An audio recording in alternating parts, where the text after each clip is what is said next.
नमस्ते गणपतये त्वमेव प्रत्यक्षं तत्त्वमसि त्वमेव केवलं कर्तासि त्वमेव केवलं धर्तासि त्वमेव केवलं हर्तासि त्वमेव सर्वं खल्विदं ब्रह्मासि त्वं साक्षादात्मासि नित्यं त्रितं वच्मि सत्यं वच्मि अवत्वं मा अववक्तारम् अवश्रोतारम् अवदातारम् अवधातारम् अवानुचानम् अवशिष्यम् अवपश्चातात् अवं पुरस्तात् अवोत्तरात्तात् अवदक्षिणातात् अवचोर्ध्वातात् अवोदरातात् सर्वतो मां पाहि पाहि समन्तात् त्वं वाङ्मयस्त्वं चिन्मयः त्वमानन्दमयस्त्वं ब्रह्ममयः त्वं सच्चिदानन्दाद्वितीयोऽसि त्वं प्रत्यक्षं ब्रह्मासि त्वं ज्ञानमयो विज्ञानमयोऽसि सर्वं जगदिदं त्वत्तो जायते सर्वं जगदिदं त्वत्तस्तिष्ठति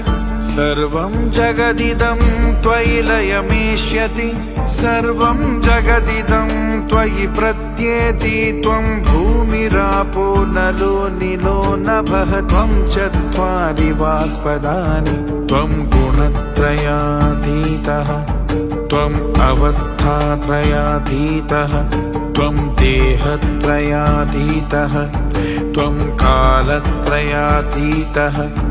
त्वं मूलाधारस्थितोऽसि नित्यं त्वं शक्तित्रयात्मकः त्वं योगिनो ध्यानन्ति नित्यं त्वं ब्रह्मा त्वं विष्णुस्त्वं रुद्रस्त्वम् इन्द्रस्त्वम् अग्निस्त्वं वायुस्त्वं सूर्यस्त्वं चन्द्रमास्त्वं ब्रह्मा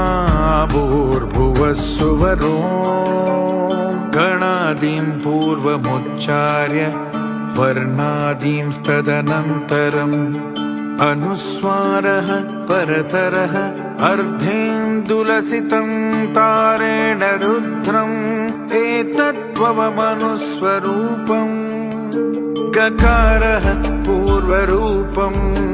अकारो मध्यमरूपम् अनुस्वारश्चान्तयरूपम् बिन्दुर्पुत्तररूपम् नादः संधानं संहिता संधिः सैषा गणेशविद्या गणनायकऋषिः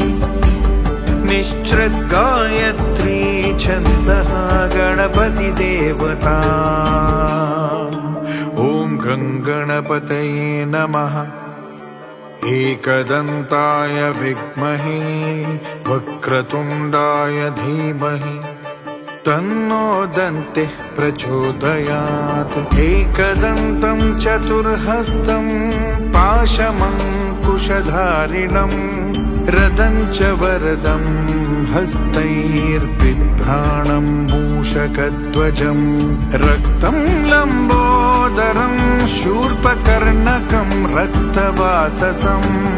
रक्तगन्धानुलिप्ताङ्गं रक्तपुष्पैः सुपूजितं भक्तानुकम्पिनं देवं जगत्कारणमच्युतम् आविर्भूतं च सृष्ट्यादौ प्रकृतेः पुरुषात् परम् एवं ध्यायति यो नित्यं स योगी योगिनां वरः नमो व्रातपतये नमो गणपतये नमः प्रमदपतये नमस्तेऽस्तु लम्बोदरायैकदन्ताय विघ्ननाशिने शिवसुताय वर्धमूर्तये नमः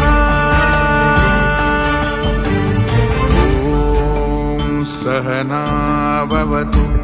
सहनौ भुनक्तु सह वीर्यं करवावहै तेजस्विनावधीतमस्तु मा विद्विषावहै ॐ शान्ति शान्ति शान्तिः।